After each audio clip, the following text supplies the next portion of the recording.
Hello friends, இன்றைக்கி நம்ம வந்து ஹெல்த்தியான பூண்டு குழம்பு எப்படி செய்கிறதுன்னு பார்க்க போகிறோம். ஃபஸ்ட்டு அதுக்கு வந்து மசாலா அரைச்சிக்கலாம். அதுக்கு தேவையான பொருட்கள் பார்த்திங்கன்னா கொத்தமல்லி, சீரகம், மிளகு, வெந்தயம், கடலைப்பருப்பு, உளுந்தப்பருப்பு, அப்புறம் வரமிளகாய், பூண்டு 3 பல், வெங்காயம் 3 பற்கள், அதுக்கப்புறம் கருவேப்பிலை, அப்புறம் கொஞ்சமாக தேங்காய். இப்போ ஃபஸ்ட்டு வந்துட்டு இது எல்லாத்தையும் நம்ம வந்து எண்ணெய் விடாமல் ட்ரையாக வறுத்து எடுத்துக்க போகிறோம். ஒரு பாத்திரம் வச்சுக்கோங்க.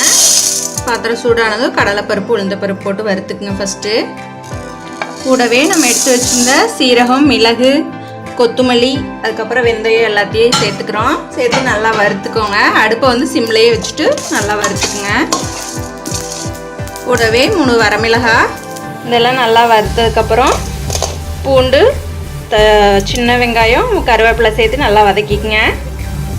சின்ன வெங்காயம் பூண்டெல்லாம் சேர்த்தும்போது நமக்கு டேஸ்ட் இன்னும் ரொம்ப நல்லாயிருக்கும் மசாலாவில். அதுக்கப்புறம் தேங்காய் கொஞ்சம் ஆட் பண்ணி நல்லா வதக்கிக்குங்க. அப்படியே நல்லா வறுத்துக்குங்க. இதுக்கு எண்ணெயெல்லாம் நம்ம ஊற்றலை, அப்படியே நல்லா வறுத்து எடுத்துக்கோங்க. மிதமான தீயில வச்சு வறுத்துக்குங்க. இந்த மாதிரி நல்லா வறுத்துட்டு ஆற வச்சு ஒரு பேஸ்ட்டாக அரைச்சி எடுத்துக்குங்க. இந்த மாதிரி நல்லா பேஸ்ட்டாக அரைச்சி எடுத்துக்குங்க. ஒரு கடாயில் நல்லெண்ணெய் விட்டுக்கோங்க. நல்லெண்ணெய் விட்டு நம்ம குழம்பு செய்யும்போது சூப்பராக இருக்கும். நல்லெண்ணெய் கூட கடுகு, சீரகம், வெந்தயம் எல்லாம் ஒரு 1/4 ஸ்பூன் போட்டு பொரிய விட்டுருங்க. கடுகுல நல்லா பொரிஞ்சதுக்கப்புறம் சின்ன வெங்காயம், அதுக்கப்புறம் பூண்டு, கருவேப்பிலை எல்லாம் ஆட் பண்ணிக்கோங்க. சின்ன வெங்காய அளவை விட பூண்டு அளவு வந்து கொஞ்சம் நமக்கு நிறையா இருக்கணும். ஏன்னா பூண்டு குழம்பு இல்லையா, அது அப்போ தான் பூண்டு நிறையா போடாதான் நமக்கு நல்லா டேஸ்ட்டாக இருக்கும். இப்போ இது வந்து நல்லா வதங்கட்டும். சின்ன வெங்காயம் பூண்டு எல்லாம் நல்லா வதங்கினதுக்கப்புறம் ஒரு தக்காளி பழம் ஆட் பண்ணிக்கோங்க. தக்காளி பழம் வந்து நல்லா மசிஞ்சற அளவுக்கு நீங்கள் வந்து அதை அப்படியே வதக்கி விட்டுறணும்.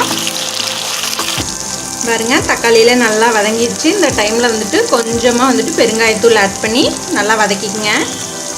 கூடவே மஞ்சள் தூள் 1/4 ஸ்பூன், மிளகாய்த்தூள் 1/2 ஸ்பூன் ஆட் பண்ணிக்கோங்க. மிளகாய்த்தூள் வந்து இப்போ நீங்கள் தேவைன்னா ஆட் பண்ணிக்கலாம். ஏன்னா ஆல்ரெடி நம்ம மசாலாவிலேயே வரமிளகாய் சேர்த்து அரைச்சிருக்கோம் இல்லையா. இப்போ இது எல்லாத்தையும் சேர்த்து நல்லா வதக்கிக்கங்க. இப்போது நம்ம அரைச்சி பேஸ்ட்டாக வச்சுருக்கோம் இல்லையா, அந்த தேங்காய் விழுது இது எல்லாத்தையும் சேர்த்து நல்லா வதக்கிக்குங்க. இந்த மாதிரி தண்ணியே விடாமல் அந்த பேஸ்ட்டை மட்டும் சேர்த்து குழம்பு இந்த இது கூட நல்லா சேர்த்து இந்த மாதிரி நல்லா வதக்கிக்கோங்க. நல்லா அப்படியே வதக்கும்போது வெங்காயம், அந்த பூண்டு எல்லாம் சேர்ந்து இந்த மசாலா கூட வதங்கும்போது நமக்கு வீடே கமகமக்கிற மாதிரி நல்ல வாசனை வரும். அந்த அளவுக்கு நீங்கள் வதக்கிக்கோங்க. நல்லா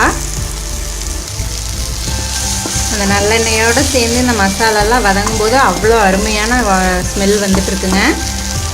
இப்போது இந்த ஸ்டேஜில் வந்துட்டு கொஞ்சமாக தண்ணி ஆட் பண்ணிக்கலாம். தண்ணி ஆட் பண்ணிவிட்டு நல்லா வந்து கிளறி விட்டுக்கோங்க.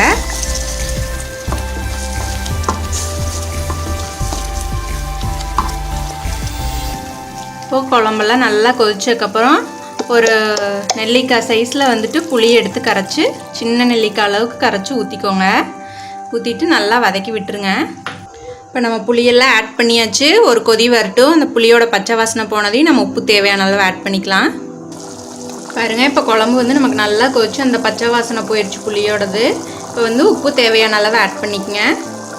ஆட் பண்ணிவிட்டு நல்லா குழம்பு வந்து எண்ணெய் தனியாக பிரிஞ்சு வர அளவுக்கு நம்ம கொதிக்க விடணும். குழம்பு பாதியாக குறையிற அளவுக்கு நல்லா வேகணும்.